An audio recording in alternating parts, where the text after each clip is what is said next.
कहानी है रामपुर गांव की, जहां के मर्द महिलाओं को हमेशा नीचा दिखाने की कोशिश में रहते।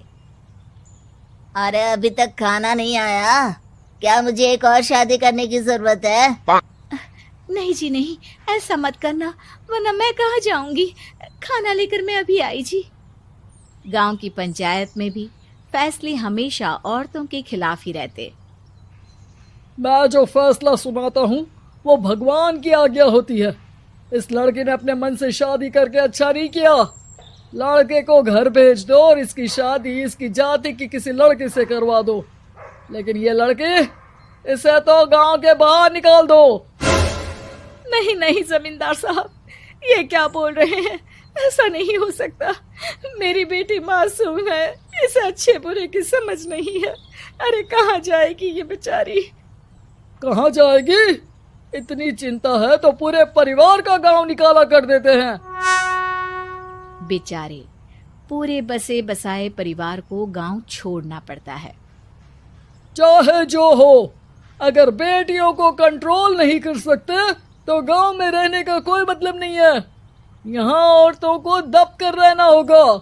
कोई भी अपने हिसाब से कुछ नहीं कर सकता, सब ईश्वर की मर्जी से ही होगा। तभी गांव का एक आदमी दौड़ा दौड़ा आता है। सरपंच साहब, जमींदार साहब, वो कालिया है ना, उसकी बेटी पढ़ने के लिए शहर जा रही है। अच्छा, ये कब हो गया? और कालिया की हिम्मत कैसे हो गई ऐसा करने की? लेकर आओ उसे और उसकी बेटी को। बस फिर क्या था, हाजिर हो जाते हैं कालिया और उसकी बेटी सरपंच के सामने। अरे कालिया, ये क्या सुनने में आ रहा है? बेटी को इंजीनियर बना रहा है तू? और ये बता, गांव में तो स्कूल नहीं है, फिर कहां से इतनी क्लास पास कर गई तेरी बेटी? राधा, जो कि कालिया की बेटी है, उसे लगता है कि सरपंच उसकी तारीफ कर रहे हैं। सरपंच जी, मैंने ऑनलाइन पढ़ाई की है, डिस्टेंस लर्निंग से। सभी में मैंने अच्छे नंबर पाए हैं, जिसे देखते हुए शहर की इंजीनियरिंग कॉलेज में मुझे स्कॉलरशिप मिली है। वाह जी वाह, क्या होती है ये? पहले तो ये बताओ, फिर आगे की बात करते हैं। पूरा गांव राधा की बात सुन रहा था और राधा बोलती जा रही थी।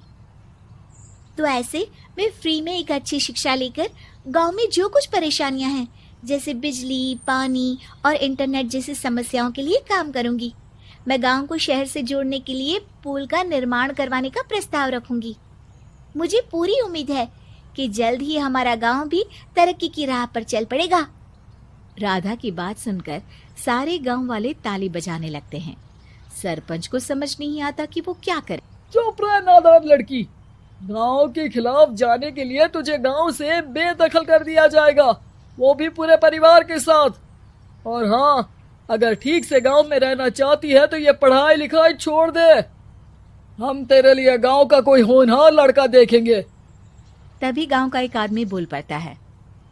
अरे नहीं नहीं सरपंच जी, राधा बिटिया जो बता रही है, अगर वैसा हो जाए तो हम लोगों को पैसा कमाने के लिए बाहर नहीं जाना पड़ेगा। हाँ जी, और ना ही कोसों दूर पानी के लिए भटकना पड़ेगा। हमारे बच्चे भी अच्छी पढ़ाई कर सकेंगे और आगे बढ़ेंगे, ना कि हमारी तरह खेती करते बैठेंगे। क्यों गांव वालों, राधा बिटिया का साथ देना चाहिए ना।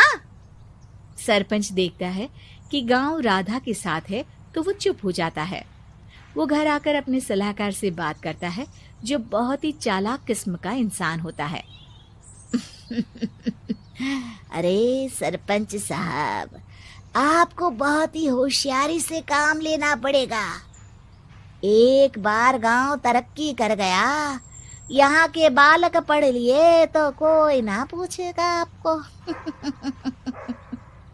और फिर ये जो बेटा और बेटी है ना आपके, इनको भी आम लोगों की तरह ही जीवन जीना होगा। हाँ, लेकिन करे तो क्या करे? वो ना आप मुझ पर छोड़ दीजिए, बस मैं जैसा बोलूं करते जाइए। अगले रोज सुबह जब गांव वाले सोकर उठते हैं तो राधा के घर के बाहर और साथ ही वो लोग जिन्होंने राधा का सपोर्ट किया था, उनके घर के आगे लाल रंग से कल आऊंगी लिखा होता है। कल आऊंगी, यह क्या होता है? अरे यह तो खून से लिखा है, लगता है कोई भूत प्रेत या चुड़ैल का साया है। चलो सरपंच जी के पास चलते हैं। सभी सरपंच के पास जाकर उसे सारी बात बताते हैं। अरे ये तो बड़ी मुश्किल की बात है। चलो मैं एक बाबा को जानता हूँ, उन्हें बुला लेता हूँ। सरपंच बाबा को लेकर गांव के घर के बाहर जाता है। ओहो, तो ये वो चुड़ैल है जो उन लोगों को निशाना बनाते हैं जो गांव को बदलने का सपना देखते हैं। वो गांव को ऐसे ही संपन्न देखना चाहती है। वो नहीं चाहती कि कोई बाहरी यहाँ का कायाकल्प करे। क्या तुम लोगों में से किसी ने गांव को बदलने की सोच रखी है? तभी राधा की माँ रोते रोते आती है। मेरी राधा घर से गायब हो गई है। अरे कोई तो बचाओ, मेरी बच्ची कहाँ गई?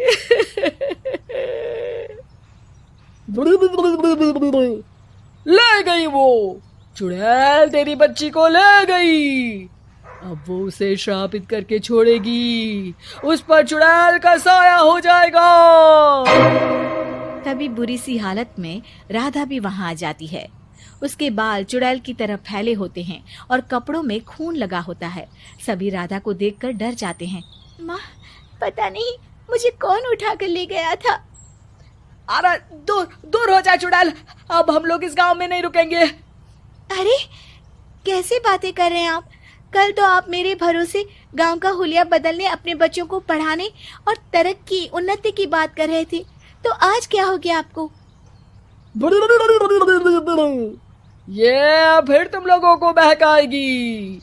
ये चुड़ैल गांव में आ चुकी है, ऐसे ही ये तुम्हारे घर के बच्चों को भी ले जाएगी। गांव वाले राधा को गांव से बाहर निकाल देते हैं। उसके माँ बाप रोते रहते हैं, लेकिन गांव वाले नहीं मानते। मैं भी अपनी बहन के साथ गांव के बाहर रहूंगा, लेकिन वो पढ़ाई नहीं छोड़ेगी। वहीं सरपंच के घर पर सलाहकार कहता है। देखा, सांप भी मर गया और लाठी भी नहीं टूटी।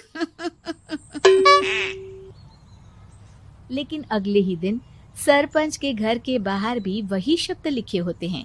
और फिर सरपंच की बीवी कहती है, हमारी बेटी को किसी ने अगवा कर लिया है। तभी राधा का भाई वहां आ जाता है।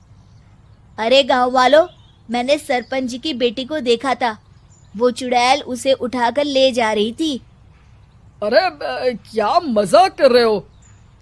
नहीं नहीं सरपंच जी, आप नहीं जानते। वो चुड़ैल अब आपकी बेटी में आ जाएगी, जैसे राधा के अंदर आ गई थी। तभी सरपंच की बेटी वैसी ही हालत में वहां आती है जैसे राधा आई थी। पापा, पता नहीं कैसे मैं गायब हो गई थी। चुड़ैल, इसके अंदर भी चुड़ैल का साया है, मारो इसे। अरे नहीं नहीं, इसे भी राधा के पास गांव के बाहर ही भेज दो। अरे चुप रहो, मेरी बेटी कहीं नहीं जाएगी और चुड़ैल बुड़ैल कुछ नहीं होता है। अरे कैसे बात कर रहे हो सरपंच जी? आप तो बोल रहे थे कि आपका फैसला भगवान का ज्ञान होता है, तो अपने पर बात आई तो अब आप ऐसे बोल रहे हैं। अरे ना ना ना, आपको अपनी बेटी को त्यागना ही होगा। अरे बुलाओ बाबा को।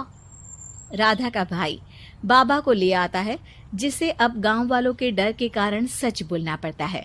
मैं कोई बाबा नहीं हूँ, मैं तो मोची था। ये सलाहकार महोदय ने मुझे कहा था एक्टिंग करने को। अब वो मुझे पैसे देने वाले हैं। अब मुझे माफ कर दो। गलती हो गई, मुझे माफ कर दो। तभी वहां राधा आ जाती है। देखा सरपंच जी, जब गांव के बच्चे साक्षर होंगे तो आप जैसे लोगों की चालाकी नहीं चलेगी।